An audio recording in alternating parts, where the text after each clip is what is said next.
Menino se trancou sozinho no quarto por vários dias, quando a polícia arrombou a porta. Olá a todos. Aproveitem esses momentos de relaxamento enquanto assistem. No quarto andar, no apartamento 4B, do antigo edifício residencial da Rua dos Amendoeiros, vivia Dona Teresa Dias havia mais de 30 anos. O apartamento ao lado, o 4C, pertencia a Ana Martins, uma jovem de pouco mais de 20 anos que morava com seu filho Léo, de 7.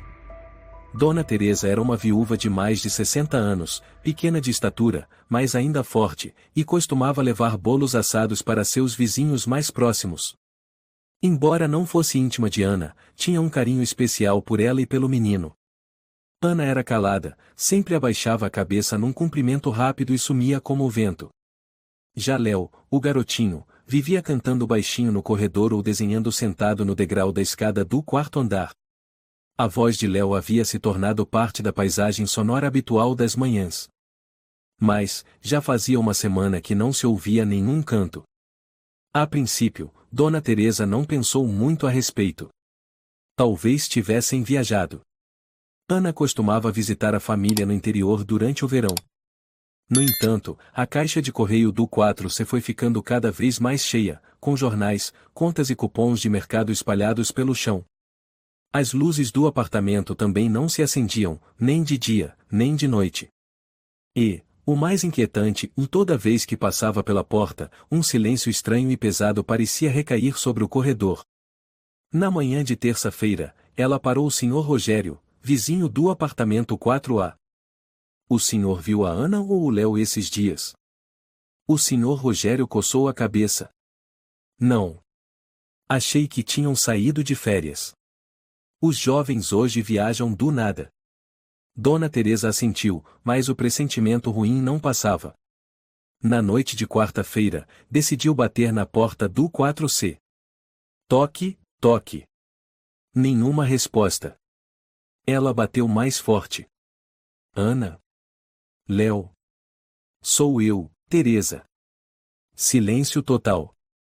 Mas ela não desistiu. Encostou o ouvido na porta.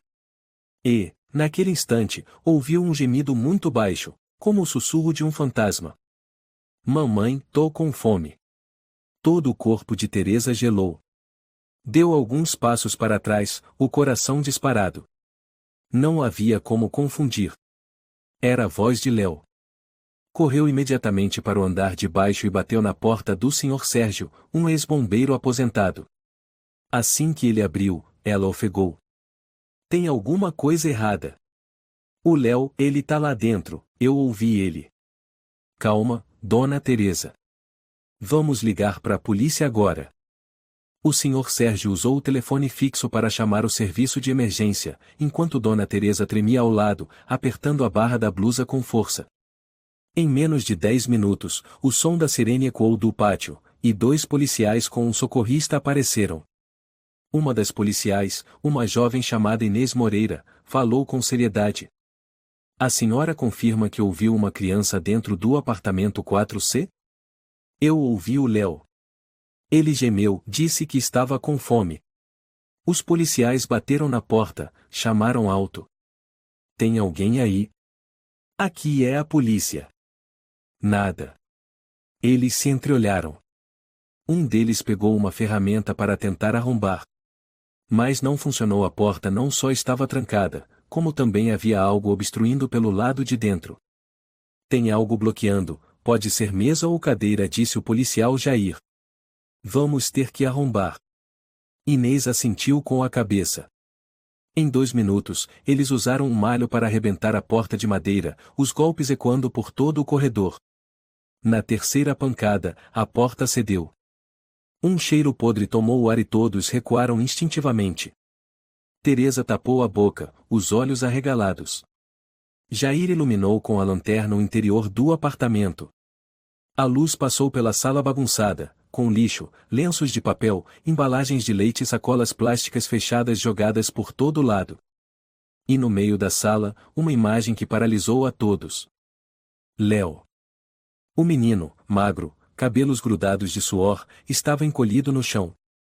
A luz da lanterna refletia em seus olhos arregalados e vazios.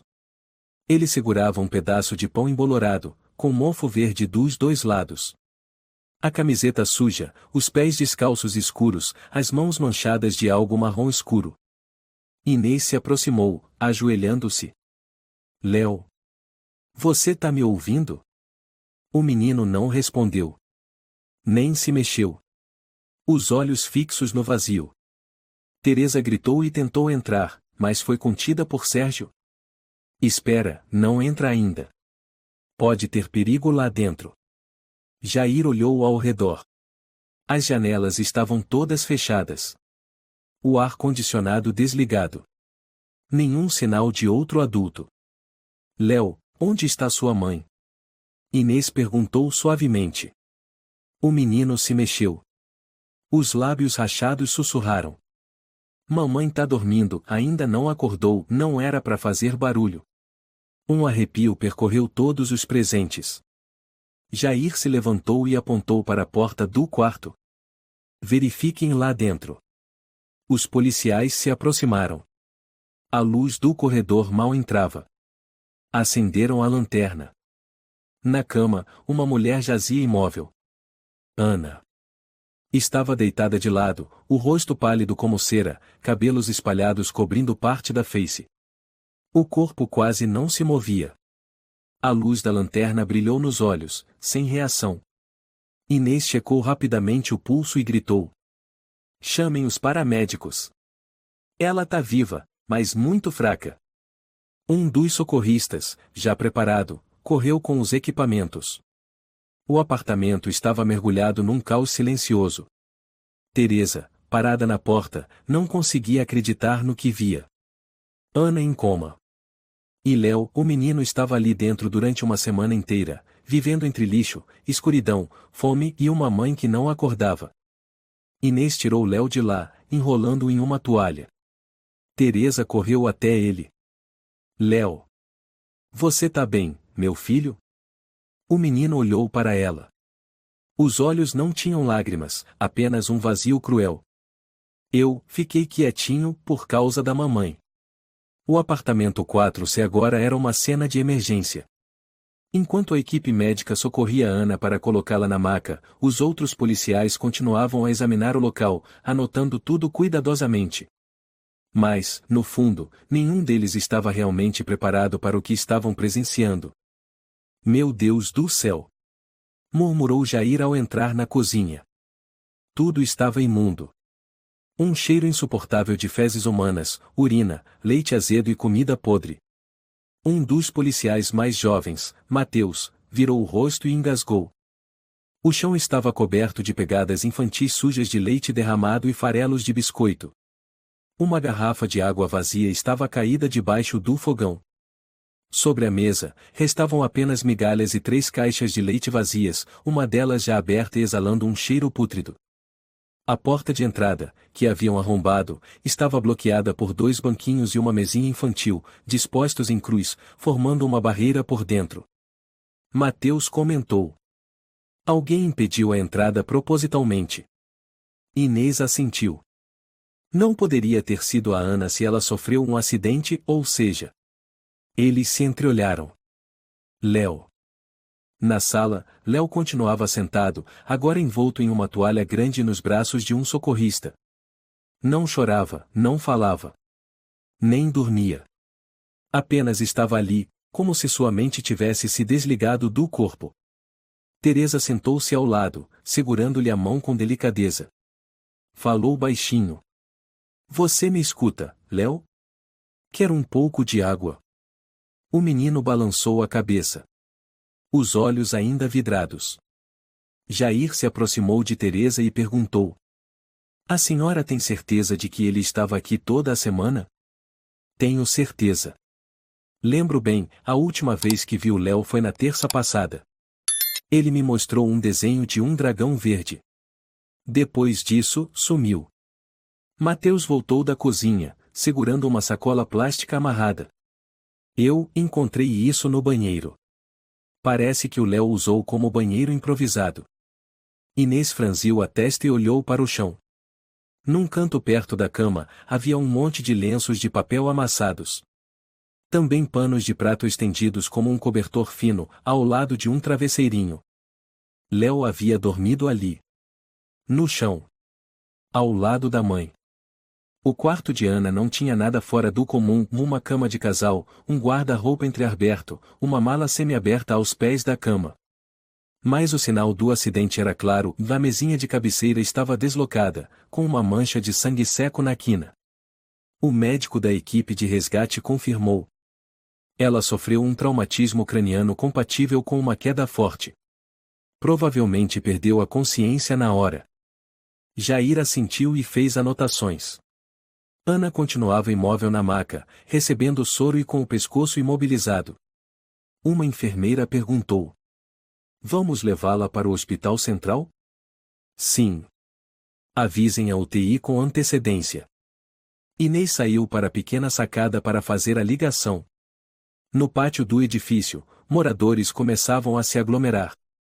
Cabeças surgiam nas janelas, cochichos e olhares de espanto e curiosidade se espalhavam. O que aconteceu? Polícia? Ambulância? É a dona Ana? Um homem mais velho do terceiro andar, seu Tomás, levantou a voz. É o menino Léo. Ele está bem? Inês respondeu rapidamente. A criança está viva. Não se aglomerem, por favor, voltem para dentro. Nesse momento, Sérgio já havia descido ao pátio, levantando os braços para dispersar os curiosos. Eles estão cuidando da situação. Ninguém foi sequestrado ou algo assim. Mas aconteceu algo sério. De volta ao apartamento, Mateus se aproximou de Teresa. Vamos precisar levar o Léo para o centro de atendimento emergencial. Ainda não identificamos nenhum parente próximo do menino. Teresa apertou suavemente a mão magrinha de Léo. Ele não tem família próxima. Ana me contou que o pai dele foi embora logo após o nascimento. Ela não tem irmãos. Jair anotou a informação, com a voz rouca.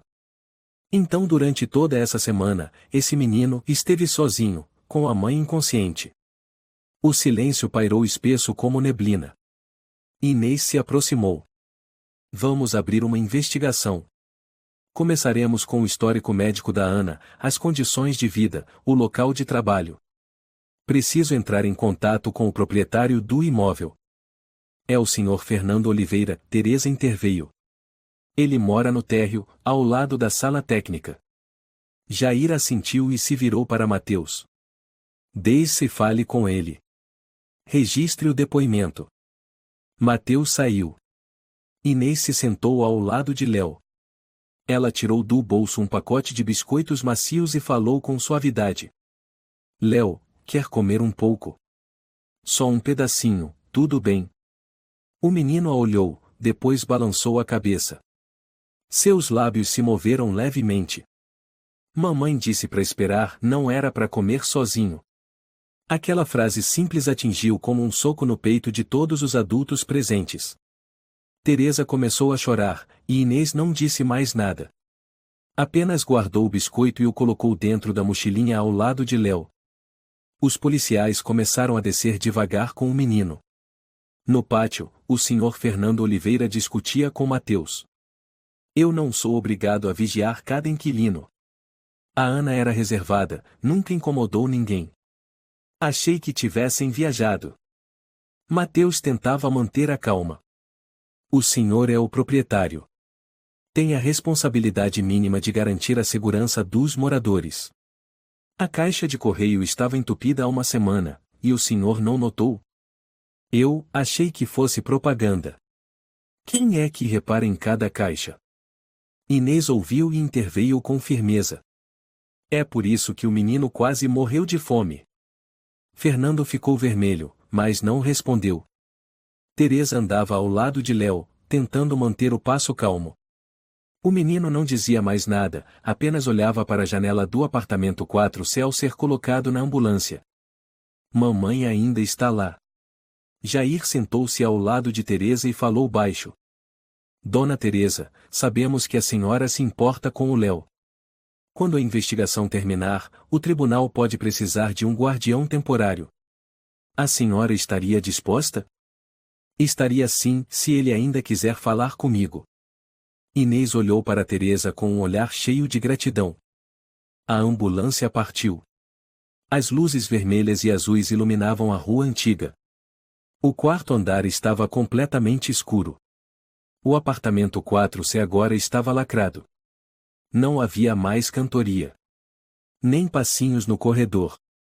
Apenas o silêncio escuro engolindo todos os últimos vestígios. A porta da emergência se abriu assim que a ambulância parou. Ana foi levada direto para dentro numa maca com rodinhas, acompanhada de 2 enfermeiras e um médico responsável. Ordens curtas ecoavam pelo corredor. Pulso 48, pressão despencando. Resposta pupilar lenta. Preparar UTI. Pode haver hemorragia cerebral leve. Chamar neurologia, urgente. Enquanto isso, Léo foi levado ao setor de emergência pediátrica. Sentaram-no numa caminha. A pediatra, doutora Clara Ramos, se agachou na altura dos olhos dele. Oi, Léo. Eu sou a doutora Clara. Você quer um pouco de água? Léo não reagiu. Teresa sentou-se ao lado e apertou a mãozinha dele. Você pode conversar com a doutora, tá tudo bem. O menino não falou, nem olhou para elas. Seus olhos estavam fixos na parede branca, onde não havia nada além de uma lâmpada redonda no teto.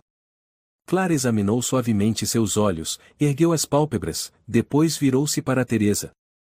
Os reflexos estão normais. Mas ele apresenta sinais de exaustão física e emocional. Inês entrou na sala com uma pasta de documentos e algumas fotos do local. Precisamos fazer algumas perguntas. A senhora Teresa pode responder por enquanto. Clara fez um sinal para aguardar em um momento, depois saiu da sala, deixando espaço para os policiais. Inês abriu as fotos e apontou para uma imagem da cama de Ana. A senhora tem certeza de que a Ana caiu?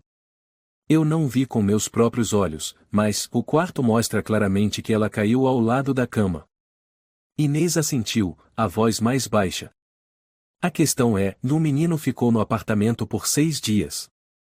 Todos os dias ao lado da mãe e ele achava que ela só estava dormindo. Dona Teresa olhou para Léo, o coração apertado. Ela se lembrou da frase que ele disse no outro dia. Mamãe tá dormindo, ainda não acordou, não era para fazer barulho. Essa frase ecoava na mente dela, como um sussurro fantasmagórico. No andar de cima, na unidade de terapia intensiva, Ana estava deitada na sala estéril. Seu corpo coberto de tubos, monitor cardíaco e eletroencefalograma. Uma tela piscava lentamente, indicando que o coração ainda batia. Mas ela continuava inconsciente. Um médico mais velho, Dr. Jorge Santos, balançou a cabeça ao analisar a tomografia. Hematoma na região occipital, cerca de 1,5 centímetros de diâmetro. Ela caiu com força. Felizmente, não houve fratura craniana. No entanto, ela está em coma há quanto tempo? Perguntou a enfermeira. Com base nas enzimas musculares e nível de potássio, pelo menos 5 ou 6 dias. Ele suspirou. Uma mãe inconsciente e seu filho ali ao lado, todo esse tempo. No andar de baixo, na ala infantil, Teresa falou baixinho. Léo, você pode contar para a vovó? Por que você não abriu a porta e chamou um adulto? Pela primeira vez, Léo virou o rosto. Seus olhos já não eram claros como antes, estavam opacos, tomados pela confusão. Eu lembro da mamãe dizer, se tivesse estranho na porta, não era para abrir, senão iam me levar embora. Teresa engoliu em seco, tentando manter a voz firme. E nos dias que a mamãe dormia, o que você fazia? O menino olhou para as próprias mãos e respondeu. Eu ficava sentado perto da cama, não liguei a luz, porque a mamãe falou que não podia fazer barulho. Você comeu alguma coisa? Léo assentiu levemente. Tinha uns biscoitos e leite. Mas acabou, eu não quis abrir a geladeira, ela faz muito barulho. Inês anotava rapidamente no caderno. Teresa continuou, voz suave. E você conseguiu ir ao banheiro?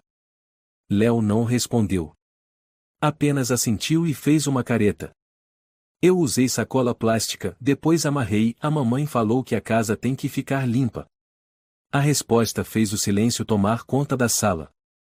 Inês abaixou a caneta, os olhos marejados. Ela perguntou com delicadeza. Léo, você chamou sua mãe? O menino a olhou, depois sorriu fracamente. Todo dia de manhã eu chamava a mamãe para acordar. Mas ela não respondia. Achei que ela estava cansada, então eu só cantei baixinho. Teresa não aguentou mais. Abraçou o menino com força. Léo se deixou abraçar, depois sussurrou. Vovó, a mamãe não vai ficar brava comigo, né? Não, meu amor, nunca. Inês saiu sem dizer nada. Desceu direto até o saguão do hospital, onde Mateus a aguardava. Alguma novidade? Perguntou ele. Ele acredita que a mãe só estava dormindo. 6 dias e ninguém ouviu nada. Ninguém percebeu. Mateus suspirou. Falei com alguns vizinhos. A maioria achava que eles tinham viajado.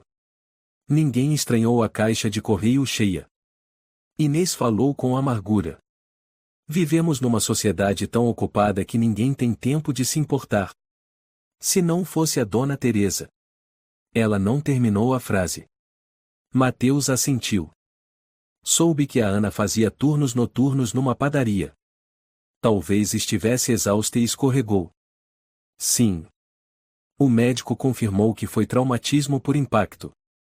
Sem sinais de violência. Mateus mostrou um objeto pequeno. Achamos o celular da Ana. Tem uma mensagem não enviada, escrita a 1h da manhã, na noite da queda. O que dizia? Léo dormiu. Tô exausta, falo com você amanhã. Enviada para um número desconhecido. Sem nome salvo. Inês olhou distante. Ela tentou mandar, mas não deu tempo. Naquela noite, no quarto da ala pediátrica, Léo dormia na caminha. Clara verificou os batimentos cardíacos pela última vez e ajeitou o cobertor. Dona Teresa estava sentada ao lado, os olhos fixos no menino. A luz do quarto era suave, e só se ouvia o som do ar-condicionado e da respiração tranquila da criança. Clara falou baixinho. Dona Teresa, a senhora pode descansar um pouco. Eu cuido do Léo. Eu não conseguiria dormir. Clara assentiu e fechou a porta suavemente. Léo se remexeu, os olhos ainda fechados. Uma lágrima escorreu por sua bochecha. Eu não vou fazer barulho, mamãe, não fica brava. Na manhã seguinte, no quarto do hospital, Léo acordou às 6h15, exatamente como fazia todos os dias em casa. Mas dessa vez, ele não ouviu a voz da mãe na cozinha, nem sentiu o cheiro de pão torrado. Havia apenas a luz branca do fluorescente e uma enfermeira desconhecida checando o soro. O menino não falou nada, apenas olhou em volta. Teresa adormecera na cadeira ao lado da cama, com a cabeça encostada na parede, segurando suavemente a ponta do cobertor de Léo. Léo se sentou devagar, pôs os pés no chão. Não queria acordar ninguém. Cada movimento ainda era cauteloso, instintivo, como se um único ruído pudesse acordar a mãe e com isso vir alguma bronca ou algo ainda pior. Quer ir ao banheiro, querido? Perguntou a enfermeira baixinho. Léo não respondeu.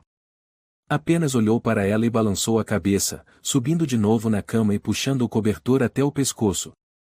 Na sala de monitoramento pediátrico, a doutora Clara Ramos estava revendo as imagens captadas pelas câmeras do apartamento 4C. Uma das gravações, do sensor acoplado à luz do corredor, mostrava que a porta do 4C não havia sido aberta nenhuma vez em 6 dias. Ninguém entrou ou saiu. Outra parte do relatório incluía fotos enviadas por Jair e Inês. Na cozinha, a última garrafa de água virada para cima, já seca. Um post-it colado na geladeira e não abrir se a mamãe não estiver. E abaixo do bilhete, o eletrodoméstico estava enrolado com elásticos. Clara apontou esse detalhe no relatório enviado ao grupo de especialistas. O menino deliberadamente não abriu a geladeira, mesmo havendo comida dentro. Trata-se de um tipo de obediência extrema, em que a palavra da mãe se transforma na única lei de sobrevivência. Na sala de observação, Inês anotava. O menino usou sacolas plásticas em vez de ir ao banheiro. Limpava-se com lenços de papel, dormia ao lado da mãe, sem acender a luz, sem emitir som algum. Jair assentiu. Sozinho por 6 dias. No meio do cheiro de fezes, moscas e luz fraca. Se ninguém tivesse percebido. Ele deixou a frase no ar. Ninguém precisava escutar o resto. No quarto, Teresa estava com Léo numa mesinha. O menino brincava com uma caneta, mas não escrevia nada. Teresa ofereceu uma folha em branco, dizendo com doçura: Você pode desenhar o que quiser. Não precisa ficar bonito. A vovó só quer ver o que passa aí dentro. Léo encarou a folha por muito tempo. Pegou a caneta, mas em vez de desenhar, começou a rasgar o papel ao meio. E depois de novo. Até que pedaços brancos cobrissem toda a mesa. Teresa suspirou, sem repreensão, e foi recolhendo os pedacinhos. Tudo bem. Quando estiver pronto, pode tentar de novo, tá? Léo não respondeu. Mas seus olhos já não estavam mais tão perdidos. Começaram a acompanhar os movimentos das mãos de Teresa devagar, mas com intenção. Você se lembra de alguma coisa que sua mãe te dizia? Ela sussurrou. Léo assentiu. Não abrir a porta, não fazer barulho, não comer todos os biscoitos de uma vez. Ela te dizia isso porque te amava. Mas, se ela não puder falar mais, o que você vai fazer? Léo virou o rosto, os olhos começando a se encher. Eu vou ficar sem abrir a porta até a mamãe acordar. A voz dele falhou, como se o ar lhe escapasse. Mateus chegou ao hospital às 10 da manhã, trazendo alguns documentos e a lista de compras do supermercado próximo à casa de Ana. No último recibo, 2 pacotes de biscoito, 3 caixas de leite longa-vida, 1 galão de água de 5 litros. Ela comprou exatamente o que sobrou no apartamento. Isso significa que o acidente aconteceu poucas horas depois de ir ao mercado. Jair assentiu. Tinha água derramada perto da mala. Talvez a Ana tenha escorregado ao colocar as sacolas no chão. Inês abriu o celular e leu a mensagem não enviada. O Léo já dormiu. Tô exausta, falo com você amanhã. Essa frase não sai da minha cabeça. Parece uma despedida, sem saber que era. Clara olhou no relógio. Em 15 minutos, tentaremos acordar a Ana com estímulos de luz forte. As chances são baixas, mas não podemos deixar de tentar. Jair apertou a caneta entre os dedos. E o Léo? Ainda não apresentou sinais de trauma severo, mas está entrando aos poucos num estado de recusa à realidade. Ele reconhece quem está à sua volta, mas não acredita que nada daquilo seja real. Inês completou. Porque, na cabeça dele, o mundo tinha só 2 pessoas. E uma delas está dormindo há 6 dias. Naquela tarde, Léo passou por avaliação psicológica com o Dr. Juliano Martins, terapeuta infantil do hospital. Ele escolheu uma sala pequena, com desenhos de árvores nas paredes, tapete de pelúcia e brinquedos de madeira. Léo sentou-se em uma cadeirinha, em silêncio. Você gosta de colorir? Juliano perguntou, oferecendo uma caixa de lápis de cor. Léo balançou a cabeça negativamente. Então, vamos brincar de bater na porta? Imagine que essa é a porta da sua casa. Alguém bate e você decide se abre ou não. Léo franziu a testa, mas não recusou. O doutor deu 3 batidinhas na mesa. Toque, toque, toque. Quem será que bateu? Léo respondeu baixinho. Não é a mamãe. Então não abre? Não abro. Juliano assentiu. Bateu de novo, dessa vez falando. Léo, é a mamãe. Abre a porta. O menino congelou. Os olhos se avermelharam. Se a mamãe tá dormindo, quem tá falando? Por que você precisa de alguém que abra a porta? Mesmo que seja de mentirinha. Léo não respondeu. Mas, pela primeira vez, estendeu a mão em direção ao lápis azul claro e começou a desenhar um círculo torto. O que é isso? Juliano perguntou. Um pão. O terapeuta não perguntou mais nada. Apenas fez anotações em silêncio. Naquela noite, na UTI, Ana continuava sem sinais de despertar. Pulso estável, mas o cérebro não respondia aos estímulos de luz. O doutor Jorge Santos balançou a cabeça e concluiu. Estado de coma profundo. O corpo responde a estímulos básicos, mas sem consciência. Clara observava os monitores repetindo os mesmos padrões. Ou seja, ela pode continuar viva, mas não sabemos se vai acordar? Exatamente. Pode levar dias, semanas ou nunca acontecer. Sobre a mesa de prontuários, havia uma foto aberta de Ana abraçando Léo quando bebê. Uma enfermeira entrou com uma nova pasta. Alguém enviou um presente para o Léo. É um pão e uma carta escrita à mão. Clara abriu. Na carta, apenas 2 linhas. Tô esperando você, mamãe. Não me faz esperar mais. Assinado com a letra trêmula de Léo, claramente ajudado por alguém. Clara estremeceu. Palavras tão simples cortavam como navalha. Na manhã do 3º dia desde a internação de Ana, a investigação foi ampliada. Inês e Mateus voltaram ao edifício na Rua dos Amendoeiros para conversar com os moradores. Não havia faixa vermelha como em cenas de crime, mas o clima no quarto andar ainda era denso, abafado, como se a tristeza tivesse sido colada às paredes. O 4C estava trancado, com o aviso da polícia colado na porta. Local em investigação. Proibida a entrada. Dona Teresa os aguardava na escada, segurando um pacotinho com biscoitos. Fiz uns biscoitinhos de uva pro Léo. Não sei quando ele vai querer comer de novo. Inês assentiu levemente, o olhar passando pelos corredores. As portas continuavam fechadas, como sempre. Mateus ajeitou os óculos e bateu na porta do 4D, o apartamento em frente ao 4C. Uma mulher de cerca de 50 anos atendeu. Maquiagem impecável, cabelos loiros ondulados e bem arrumados. Desculpe, a senhora é Melissa Vieira. Moro aqui desde 2001. O caso da Ana. Horrível. Mateus assentiu com educação. Estamos coletando informações sobre o período do ocorrido.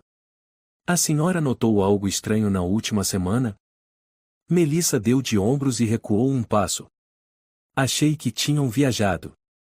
A Ana quase não falava com ninguém. O Léo gostava de cantar, mas parou. Achei que estavam passeando. Inês perguntou. A senhora não reparou na caixa de correio cheia? Nem ouviu sons estranhos? Ou cheiro? Sinceramente, não. Trabalho o dia todo. À noite só quero paz. Mateus anotava. Inês olhou para a senhora Vieira e disse suavemente. O menino passou 6 dias sozinho no apartamento. A menos de 4 metros da sua porta. Eu sei, respondeu ela, num fio de voz. Me sinto culpada. Mas nunca imaginei. Agradeceram e seguiram batendo nas outras portas. No 3º andar, o Sr. Tomás, que havia gritado da sacada no primeiro dia, atendeu rapidamente. Eu achei estranho a partir da 4ª-feira. Mas eu não era próxima deles. Já ouvi discussão uma vez, talvez entre mãe e filho, mas não me envolvi. Quem quer se meter na vida dos outros? Mateus anotou e não interveio o motivo e não tinha intimidade. No apartamento 2B, encontraram uma jovem chamada Carla, que trabalhava como freelancer em casa. Eu senti um cheiro estranho vindo do duto de ventilação na sexta-feira. Mas achei que era lixo preso no térreo. Aqui o esgoto vive entupido. Inês perguntou. A senhora pensou em avisar a administração? Não. Não tenho o número deles. Mateus olhou para Inês e assentiu em silêncio, mais uma evidência da indiferença. O silêncio, o evitar, o não querer incomodar. No térreo, encontraram o Sr. Fernando Oliveira, proprietário do prédio. Ele estava sentado sob a marquise, tomando café com um jornal aberto à frente. Inês sentou-se ao lado, sem rodeios. Uma criança quase morreu de fome dentro do seu prédio. Fernando ficou um pouco vermelho. Eu não sabia. Não sou vigia de rua. Se acontece algo, é só chamar, ué. Inês se levantou, fria. A questão é, e ninguém aqui fez nada. De volta ao hospital, Jair estava reunido com a doutora Clara Ramos e o psicólogo infantil Juliano Martins. Não vamos abrir inquérito contra ninguém, disse Jair. Não há crime. Foi um acidente. Um acidente, sim, mas com fatores sociais que agravaram as consequências, completou Clara. Uma criança foi deixada sozinha porque todo o prédio permaneceu em silêncio. Juliano assentiu, o tom mais grave. O menino está começando a reagir negativamente aos adultos. Na cabeça dele, adulto é quem o não ouviu e não ajudou. A confiança está em ruínas. Jair encarou o dossiê. O mundo dele era o apartamento. Quando esse mundo desabou, não sobrou nada. Inês entrou naquele momento. Ela colocou um maço de papéis sobre a mesa. Tem o resumo dos depoimentos. O ponto em comum, todo mundo achava que eu não era problema seu. Clara refletiu em voz baixa. O silêncio foi o maior vilão dessa história. Ao mesmo tempo, na unidade de cuidados especiais, Teresa alimentava Léo com mingau. Ele comia devagar, mas pela primeira vez segurava a colher sozinho. Está gostoso, meu amor? Ela perguntou baixinho. Léo assentiu, bem de leve. Então perguntou de repente. Vovó, se eu tivesse aberto a porta, a mamãe teria acordado? Teresa congelou, engolindo em seco. Segurou a mão dele. Não, Léo. Sua mãe não acordou porque ela caiu e bateu a cabeça. Não foi culpa sua. O menino a olhou por muito tempo. Depois perguntou. Eu tenho culpa? Aquela pergunta fez Teresa chorar. Não. Você é a criança mais corajosa que eu já conheci.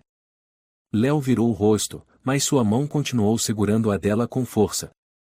Naquela noite, no corredor do quarto andar do prédio da Rua dos Amendoeiros, houve uma reunião em comum. Cerca de 12 moradores se reuniram, em círculo, diante do apartamento 4C. Dona Teresa ficou no centro, segurando um microfone pequeno. Eu não organizei isso para apontar culpados. Eu organizei para lembrarmos, e da próxima vez que alguém ficar em silêncio por muito tempo, o que vamos fazer? Um homem, seu Carlos, do 3A, falou alto. A gente devia formar um grupo para checar os vizinhos. Uma vez por semana, só bater na porta e perguntar: você está bem? E como vai se chamar esse grupo? Perguntou alguém. Grupo Bate a Porta, sugeriu Teresa. Simples assim. Uma mulher próxima assentiu. Eu vou participar. Mesmo tarde, antes tarde do que nunca. Uma menina de uns 10 anos, escondida atrás da mãe, perguntou baixinho. Alguém já perguntou pro Léo? Todos ficaram em silêncio. Começamos por ele, disse Teresa.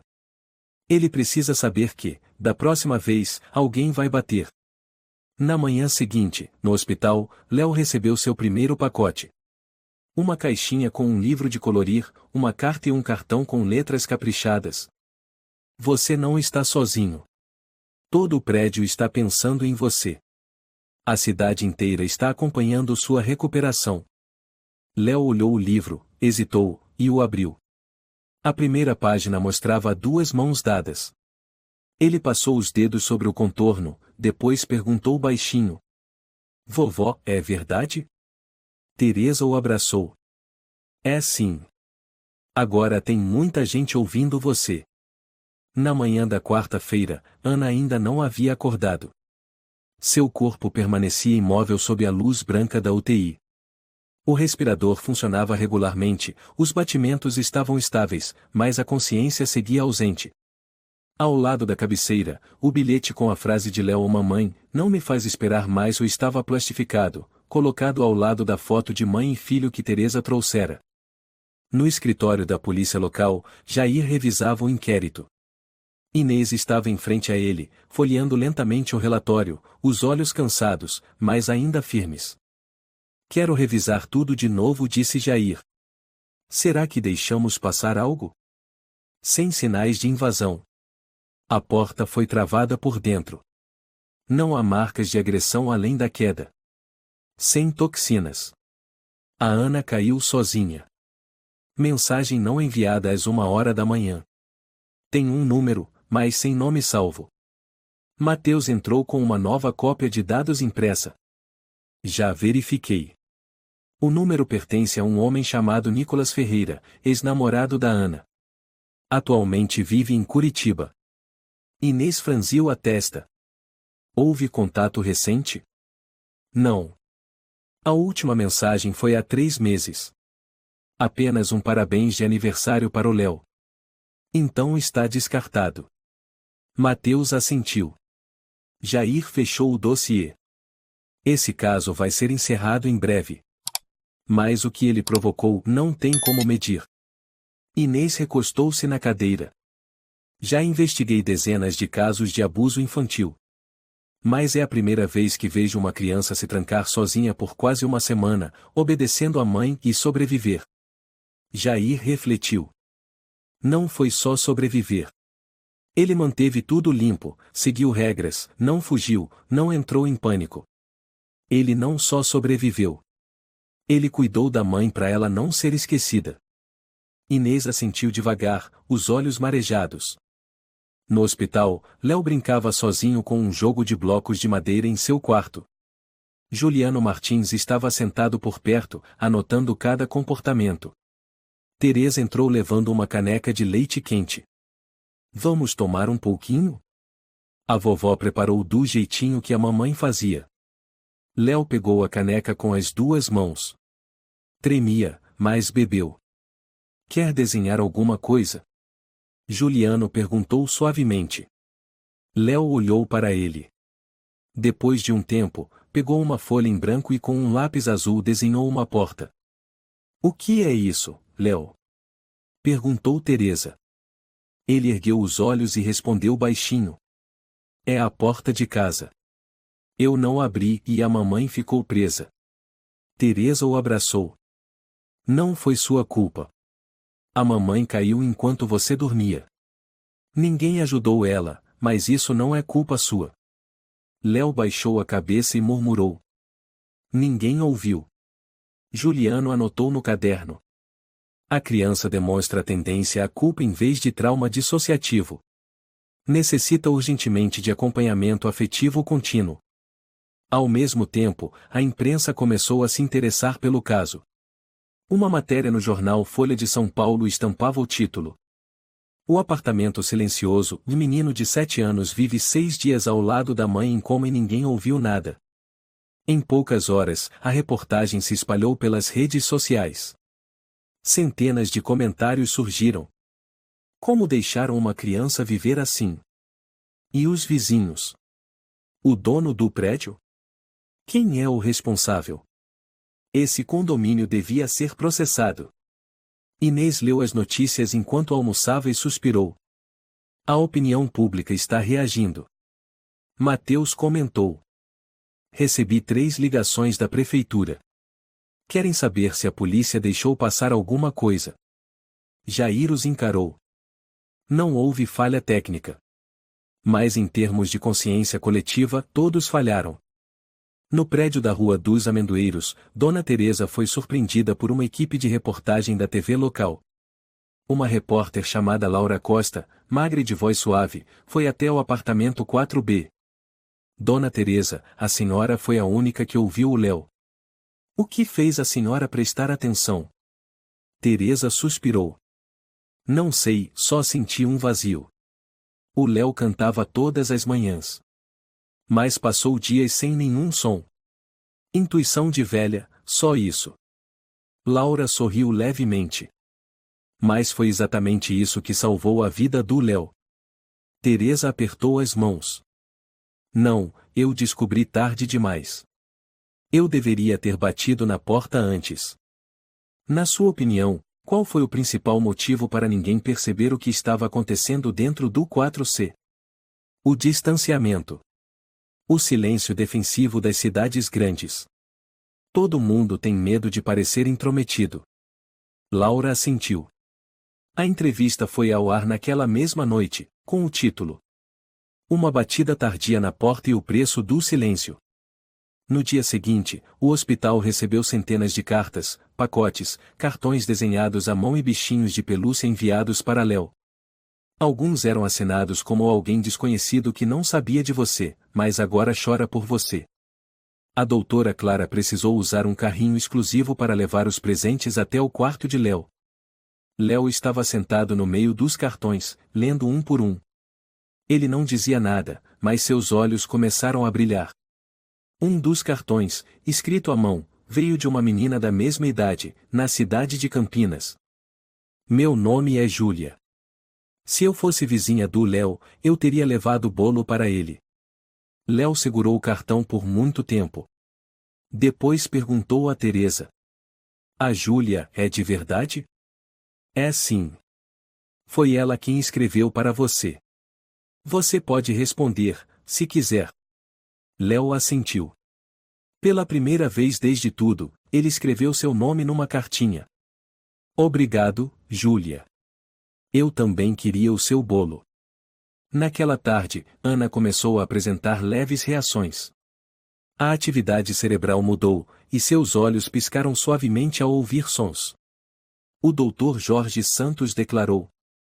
A consciência está começando a retornar. Ainda é cedo para comemorar, mas há esperança.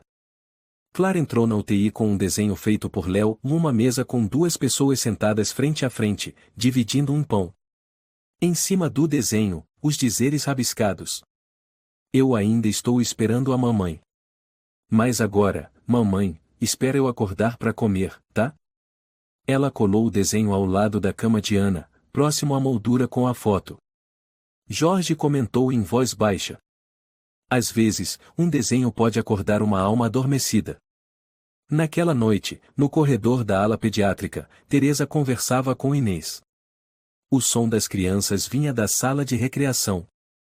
Percebi que o Léo começou a falar de novo, disse Teresa. Hoje ele disse que quer aprender a fazer pão. Inês sorriu, raro. Esse menino tem um instinto de sobrevivência incrível. Vamos enviar um relatório ao Conselho de Bem-Estar Infantil. Vou recomendar que a senhora se torne a guardiã legal, caso a mãe dele ainda demore a se recuperar. Eu estou pronta. Também acredito que ele voltará para casa em breve. Teresa olhou na direção do quarto de Ana, com um brilho novo nos olhos. E da próxima vez, ninguém mais vai precisar bater em desespero. O céu de Belo Horizonte estava escuro como tinta óleo espessa. Nuvens negras engoliam lentamente a última luz. O vento passava pelas janelas do hospital, trazendo um frio estranho que fazia as lâmpadas do corredor parecerem tremer em silêncio. O quarto 7 da ala pediátrica permanecia aceso, mas sem risadas ou conversas como pela manhã. Léo estava sentado com os joelhos encolhidos na cama, olhando pela janela. Do lado de fora, a silhueta de uma árvore de bordo se balançava levemente sob a chuva. Dona Teresa dobrava uma camisa fina, colocando-a na bolsa para ir buscar mais roupas em casa. A vovó só vai um pouquinho e já volta, tá? Léo assentiu. Mas não falou. Continuou imóvel. A doutora Clara vai ficar aqui com você, não precisa ter medo, ela o tranquilizou, dando um beijo na testa. Quando ela saiu, Clara puxou uma cadeira para perto da cama e colocou um copo de leite quente na mesa. Mas Léo não olhou. Continuava com os olhos fixos na janela, onde a chuva agora caía com mais força. No andar de cima, Ana permanecia imóvel. Seu corpo era higienizado diariamente, curativos trocados com cuidado, mas nenhum movimento além dos reflexos biológicos. Os médicos chamavam aquilo de o estado vegetativo estável. Não piorava, mas também não melhorava. Jorge Santos analisava o eletroencefalograma, com a testa franzida. Estamos no limite. Se não houver progresso em 3 dias, as chances de recuperação caem drasticamente. Clara ouviu claramente, mas não disse nada. Aproximou-se de Ana, limpou suavemente o suor da testa e sussurrou: Seu filho ainda está esperando. Toda manhã ele pergunta: A mamãe acordou? Não houve resposta. Perto da meia-noite, o hospital estava silencioso como se todo o som tivesse sido sugado do ar. Léo ainda estava acordado, olhos abertos. A luz do abajur lançava uma sombra longa da sua silhueta até a beirada do chão. Clara voltou para conferir e o encontrou na mesma posição. Aproximou-se e disse baixinho: Léo, você precisa dormir um pouco. Se ficar cansado, amanhã não vai conseguir levantar. Léo olhou para ela. Seus olhos já não estavam perdidos, mas turvos, como um lago sem luar. A mamãe não acordou. Clara se abaixou até ficar na altura dele. A mamãe está tentando com todas as forças. Mas, se você não dormir, ela vai se preocupar. Léo assentiu com leveza e se enfiou debaixo do cobertor. Clara cobriu até os ombros, apagou a luz do abajur e deixou apenas um feixe do corredor entrar pela fresta da porta. E então, naquele quarto, só restou o som ritmado da chuva, como uma respiração. Às 3h12 da manhã, Léo acordou de repente. Ele não sabia quando havia dormido, só que, ao abrir os olhos, o quarto ainda estava escuro, silencioso e frio. Mas algo havia mudado, o sonho que tivera parecia real. No sonho, ele andava por um corredor muito longo, igual ao do hospital, mas coberto por uma luz azul estranha. No fim do corredor, sua mãe, Ana, estava em pé. Os olhos fechados, os braços caídos. Ele correu em direção a ela, gritando: Mamãe! Tô aqui! Mas Ana não ouvia. Permanecia parada, como uma estátua. O menino se aproximou, puxou a mão dela, sacudiu com força. Mamãe, acorda! Não dorme mais, por favor. Ana não reagia. Até que, de repente, ela murmurou, bem baixinho, como o vento: Filho, não me espera mais. Léo chorou alto. Não. Eu já esperei a mamãe. Agora a mamãe espera eu acordar para comer, pode ser? Naquele instante, Ana sorriu levemente, como névoa, e desapareceu. Léo acordou com um trovão ao longe. Suava pelas costas. Enfiou-se debaixo das cobertas, cobrindo a cabeça. E sussurrou no escuro, como se falasse consigo mesmo: Se a mamãe não puder voltar, lembrar de mim já tá bom. Na manhã seguinte, Teresa voltou ao hospital. Clara a recebeu no corredor. Léo dormiu pouco. Acho que teve um pesadelo. Ele contou algo? Só murmurou uma frase. Não entendi bem, mas mencionou a mãe. Teresa entrou no quarto.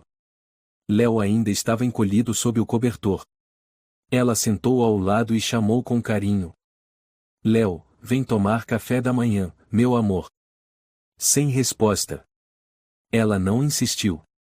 Apenas ficou sentada ali, com paciência. Algum tempo depois, Léo abriu os olhos e se sentou. O pijama estava amarrotado, os cabelos bagunçados, os olhos vermelhos, mas ele não chorava. Sonhou com algo? Ela perguntou. Ele assentiu. A mamãe não quer que eu espere mais. Teresa segurou sua mão. Sua mãe vai voltar. Mas aconteça o que acontecer, você não está sozinho. Tá ouvindo a vovó? Léo apertou a mão dela. Tô ouvindo. Ao mesmo tempo, na UTI, o Dr. Jorge examinava Ana. Estava prestes a sair quando notou um leve movimento nos olhos dela. As pálpebras tremiam. Ele gritou chamando a enfermeira. Prepara suporte respiratório. A paciente está reagindo à luz. Clara correu até lá, os olhos arregalados. Ela mexeu a mão direita. Jorge verificou os reflexos. Dona Ana, se estiver me ouvindo, tente abrir os olhos. A pálpebra se ergueu um pouco. Não totalmente, mas o suficiente para deixar todos em suspense. Uma voz fraca, rouca, escapou da garganta de Ana. Léo. Jorge assentiu, o rosto iluminado. Isso mesmo. Ela tentou chamar o filho. Clara chorou de alegria. Segurou a mão de Ana. Você acordou. O Léo ainda está esperando por você. Mas Ana desmaiou logo em seguida. O médico tranquilizou. Está tudo bem. Foi a primeira reação. A consciência está voltando.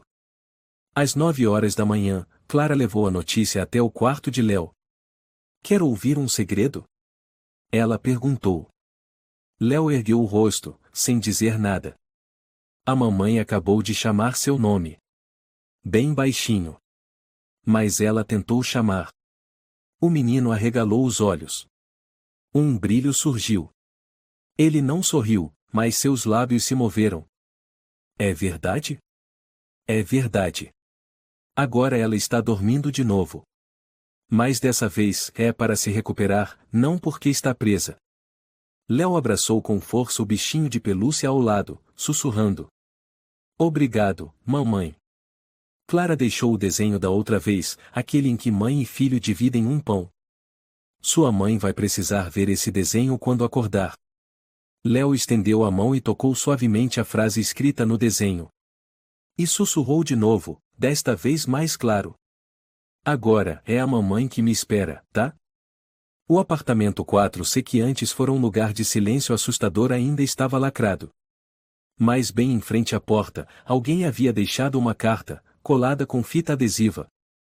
Desculpe por termos ficado em silêncio. Nunca mais. Assinado, do 3B. No fim do corredor, ouviu-se uma batida na porta. Suave. 3 toques. Toque, toque, toque. E, desta vez, alguém abriu. Na manhã do 10º dia desde a internação de Ana, o céu de Belo Horizonte estava estranhamente claro. Nuvens finas, sol suave, e uma brisa leve passava pelas folhas dos bordos do lado de fora da janela do quarto andar da UTI. Clara entrou apressada no quarto, os olhos cheios de esperança. Doutor Jorge, os reflexos estão melhores. Acabei de examinar, os olhos da paciente se moveram levemente em resposta à luz. Jorge se aproximou imediatamente da cama e direcionou a lanterna para os olhos de Ana. Por um instante, sua pupila contraiu-se. Bom. Muito bom, disse baixinho. Preparem-se para suspender o sedativo leve. Este é o primeiro momento real. Clara assentiu, emocionada. Minutos depois, a enfermeira Maria também chegou para monitorar os sinais vitais. Perto das 9 horas, Ana piscou pela primeira vez. Não foi um reflexo inconsciente. Foi uma piscada consciente. Em seguida, ela entreabriu a boca e disse com voz rouca. Água.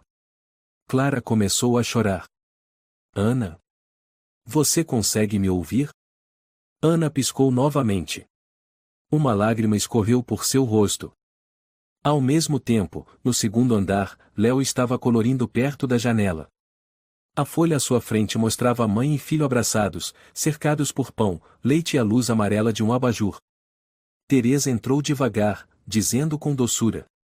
Sabe de uma coisa? A doutora Clara acabou de contar. Léo ergueu a cabeça, os olhos arregalados. Ele se levantou num pulo. A mamãe acordou. Ela assentiu, com a voz embargada. A mamãe acordou.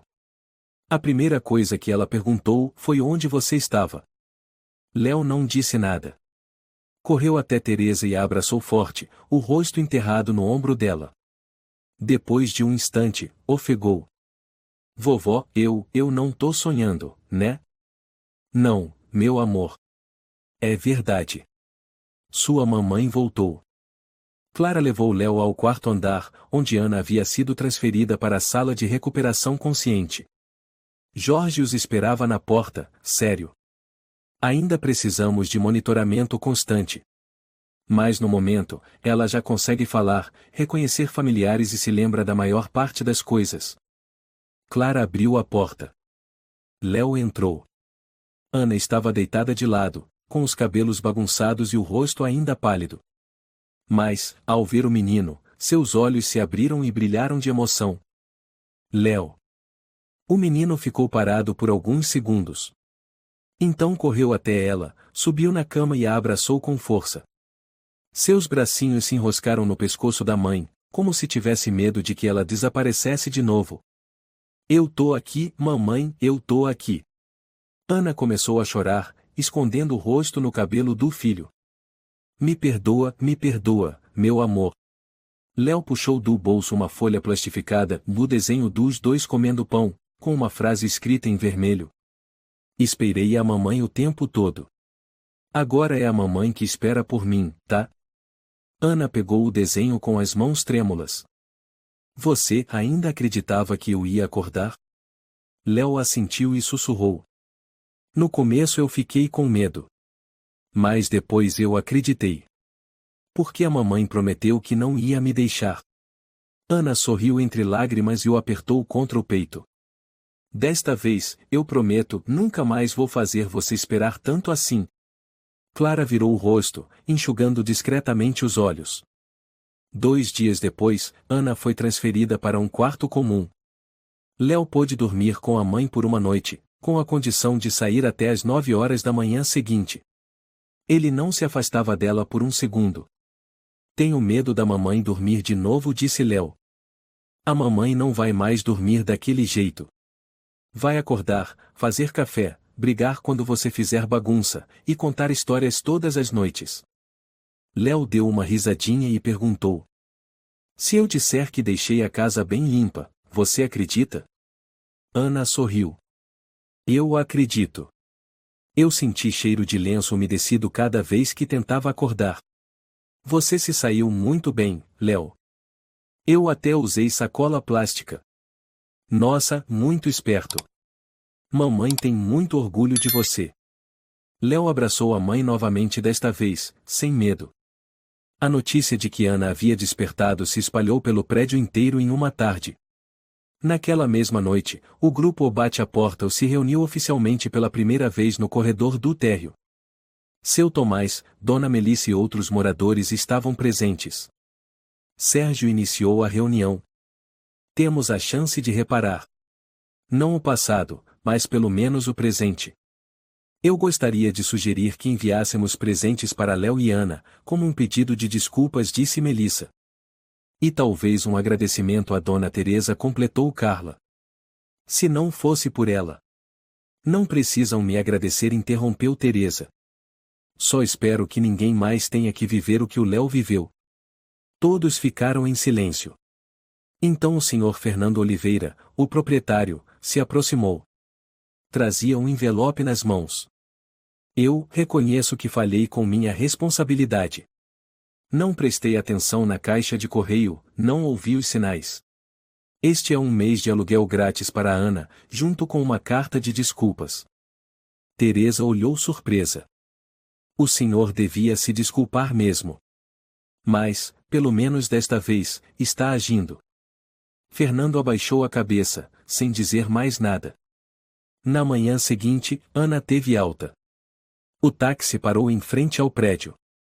Léo saltou primeiro, carregando uma sacola. Teresa já o aguardava. Bem-vindo de volta, pequeno, ela sorriu. Léo deu nela um abraço rápido. A senhora vem almoçar com a gente? A mamãe vai fazer arroz com frango. Ana veio logo atrás, caminhando devagar, mas firme. Abraçou Teresa com força. Obrigada. Se um dia eu não acordar, por favor, venha me chamar.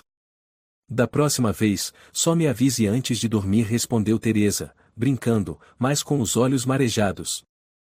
Naquela tarde, o apartamento 4C estava limpo e iluminado. O sol entrava em todos os cantos. Não havia mais mau cheiro, nem mofo. A cozinha acesa, a mesa arrumada, e o cheiro de arroz com frango se espalhava pelo corredor. Léo estava sentado à mesa, comendo sem parar. Ana observava com carinho, segurando o pulso dele como se ainda não quisesse soltar. Sabe de uma coisa, mãe? Disse Léo com a boca cheia de arroz. O que, meu amor? A Júlia de Campinas mandou outra carta. Disse que vai vir visitar Belo Horizonte. Foi ela quem te escreveu aquela vez? Foi. Foi a primeira pessoa para quem escrevi depois de tudo. A mamãe acha que ela é uma amiga muito especial. Léo assentiu e, de repente, disse: Sabe de uma coisa? Eu não odeio mais essa casa. Ana olhou ao redor. A mamãe também não. Léo levantou o copo de leite, imitando os adultos. Um brinde ao dia de voltar para casa. Ana bateu seu copo d'água de leve no dele. Um brinde ao meu filho, o menor grande herói do mundo. Naquela noite, o apartamento 4C estava todo iluminado. No andar de cima, uma menina chamada Marta, neta do seu Tomás, bateu na porta com uma caixinha nas mãos. Eu trouxe bolo pro Léo.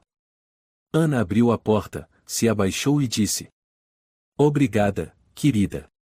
O Léo está lendo com a vovó Teresa. Quer entrar e brincar com ele? Marta assentiu com a cabeça e entrou. Léo estava deitado no tapete junto com Teresa, os dois lendo um livro infantil em português do Brasil. Ao ver Marta, ele se levantou de repente. Eu sei quem você é. Você é neta do seu Tomás, não é? Sou sim. Esse bolo foi minha mãe que fez. Teresa olhou para as duas crianças rindo e brincando, depois se virou para Ana. Está vendo? A luz voltou. Ana assentiu. Sua voz tremia, mas estava cheia de alívio. E está mais brilhante do que nunca. Uma semana depois da alta de Ana, o prédio da Rua dos Amendoeiros já não era mais um lugar onde as pessoas passavam umas pelas outras em silêncio. As portas, antes fechadas por meses, agora se entreabriam todas as manhãs. O cheiro de pão torrado do terceiro andar se misturava com as risadas de crianças ecoando pelos corredores. Na manhã de sábado, o grupo O Bate a Porta entrou oficialmente em atividade. Sérgio era o coordenador, junto com Dona Teresa e a professora Carla do segundo andar. Eles colocaram um pequeno quadro de avisos na entrada do prédio, com uma frase escrita à mão em letras grandes. Você está bem? Uma vez por semana, bata a porta do vizinho. Não por curiosidade, mas por cuidado. Fernando Oliveira, o proprietário do prédio, arcou com todos os custos de impressão do quadro e ainda mandou instalar uma campainha de aviso interno. Era sua maneira de tentar compensar parte dos erros do passado. Na primeira manhã do grupo, Sérgio bateu de porta em porta, acompanhado de Léo. O menino usava um crachá pendurado no pescoço com os dizeres e mensageiro do bate a porta. Eu queria perguntar pro Sr. Carlos, o senhor está bem? Seu Carlos, o morador mais calado do prédio, abriu a porta, hesitou um pouco e depois sorriu. Hoje eu estou bem. Obrigado por perguntar. Léo anotou o ok na lista e saiu correndo para a próxima porta. A televisão da cidade foi até o prédio fazer uma reportagem documental. A apresentadora, uma mulher de voz suave chamada Paula Mendes, estava ao lado de Teresa na escadaria do térreo. Dona Teresa, a senhora acha que o que realmente mudou este lugar? Não foi o acidente. Não foi o menino quase morrer. Foi a sensação de perder algo, mesmo quando a gente achava que não tinha nada a ver com aquilo. A história inspirou muitos outros lugares. Pelo menos 12 condomínios no país criaram grupos no Bate a Porta só na última semana. Que bom! Porque ninguém deveria viver ao lado de outra pessoa como se estivesse trancado numa caixa. A repórter sorriu. A senhora acha que salvou o Léo? Teresa balançou a cabeça. Não. Foi ele quem se salvou. Eu só tive a sorte de escutar. Na sala de convivência no subsolo, os moradores organizaram a primeira leitura de histórias no fim de semana. Ana foi a convidada de honra. Ela se sentou numa cadeira de madeira e leu livros infantis para quase uma dúzia de crianças. Léo estava na primeira fileira, os olhos brilhando. Ele não tirava os olhos da mãe por um segundo sequer. E então o gato Moon disse: Eu não preciso de uma casa grande, só preciso de um lugar onde alguém me espere voltar. As crianças aplaudiram. Marta, a menina do andar de cima, perguntou alto. Tia Ana, a senhora escreve histórias? Ana riu. Antes não. Mas talvez, um dia, sim. Teresa, sentada no fundo da sala, sussurrou para Sérgio. Se ela escrever a própria história, tenho certeza de que alguém vai querer ler. Sérgio assentiu. Eu sou o primeiro da fila para comprar. Depois da leitura, Léo puxou Ana para o pequeno pátio nos fundos do prédio. Lá, o menino amarrou numa árvore um barbante vermelho com um papel dobrado. O que você está fazendo? Perguntou Ana. Estou mandando uma promessa para o vento. Que promessa? Léo sorriu. Se alguém ficar em silêncio por muito tempo, eu serei o primeiro a bater na porta. Ana abraçou o filho. Por muito tempo.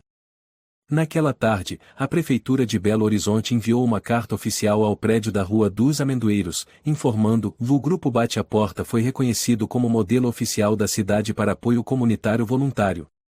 Junto à carta, havia um convite para que Ana palestrasse na 18ª Conferência de Conexão Urbana, uma honra raramente concedida a um cidadão comum. Quando Teresa entregou a carta a Ana, ela balançou a cabeça. Eu não sou boa para falar em público. Teresa sorriu. Mas você sobreviveu ao maior medo da sua vida. Falar para uma plateia não é nada. Léo entrou na conversa. Eu vou ficar do lado da mamãe. Ana olhou para o filho e disse baixinho. Então eu vou conseguir. Uma semana depois, no auditório da cidade, Ana estava diante de centenas de pessoas. As luzes estavam suaves, e o silêncio era absoluto. Eu não sou uma heroína. Eu não acordei por força de vontade. Eu acordei porque meu filho não soltou a minha mão. E porque uma vizinha escutou o sussurro mais fraco. Eu não culpo ninguém. Mas eu penso que, se tivesse havido mais uma batida na porta, talvez eu tivesse acordado antes. Se alguém tivesse perguntado, você está bem? Ela parou, os olhos marejados. Meu filho não teria comido pão embolorado, dormido no chão e sussurrado para a sombra da mãe durante 6 dias. O auditório ficou em silêncio. Em seguida, uma salva de palmas estourou, forte, demorada. Léo estava ao lado da mãe, segurando sua mão. Quando os aplausos cessaram, ele disse baixinho. Eu ainda vou bater na porta. Mesmo que ninguém ouça. Ana se abaixou, beijou a testa do filho. Porque você sabe, um dia, alguém vai abrir. Desde aquele dia, Léo passou a ser conhecido como o menino que bate a porta nas redes sociais e fóruns online. Algumas editoras entraram em contato com Ana para escrever um livro. Ela recusou todas. Aceitou apenas uma coisa, deixar que Léo contasse a história através de desenhos. Numa tarde, em um café perto do prédio, Léo desenhou a primeira imagem do O Diário da Luz. A cena inicial era dos dois, mãe e filho, de mãos dadas na escuridão, com uma luz suave vindo por uma fresta da porta ao fundo. No topo da folha, ele escreveu: A escuridão não é o mais assustador. O mais assustador é quando ninguém sabe que você está nela. De volta ao prédio, a vida cotidiana havia retornado, mas não era mais como antes. Toda semana, o grupo Bate a Porta fazia visitas de porta em porta. Todo mês, havia uma reunião de moradores. E, a cada encontro, as pessoas não se cumprimentavam apenas com um aceno de cabeça. Numa manhã de domingo, Léo estava sentado lendo um livro na escada do 4º andar quando Marta chegou correndo. Eu trouxe pão de queijo que minha mãe fez. Valeu. A menina sentou ao lado de Léo. Eu gosto de ouvir sua mãe ler histórias. A voz dela parece de princesa. Léo assentiu, orgulhoso. Minha mãe já foi princesa de verdade. Mas ela dormiu por 6 dias seguidos. Marta caiu na risada. Do apartamento 4C, a voz de Ana ecoou. Vocês querem leite? Sim. Os dois responderam em coro. Dona Teresa estava na cozinha com Ana. As duas moldavam biscoitos. O cheiro de manteiga preenchia o ar. Talvez você devesse abrir uma padaria, disse Teresa. Ana sorriu. Na verdade, eu já fiz curso de confeitaria. Mas acabei trabalhando como caixa. Agora é hora de retomar o sonho. Ana olhou para as próprias mãos, que ainda tremiam um pouco ao mexer a massa, e disse: Acho que, enquanto alguém estiver disposto a me ouvir, eu posso recomeçar. Sempre vai haver alguém, respondeu Teresa, baixinho. Numa noite fria, já tarde, Léo estava na varanda, coberto até a cintura com um cobertor, segurando um caderninho. Ele escreveu: Hoje Marta trouxe pão, o tio Sérgio contou história de fantasma, a tia Carla me ensinou a trançar cordão. Todo mundo abriu a porta. Mamãe dormiu mais cedo do que o normal. Dona Teresa disse que pareço com o vovô quando era pequeno. Ainda lembro do dia em que mamãe não acordou.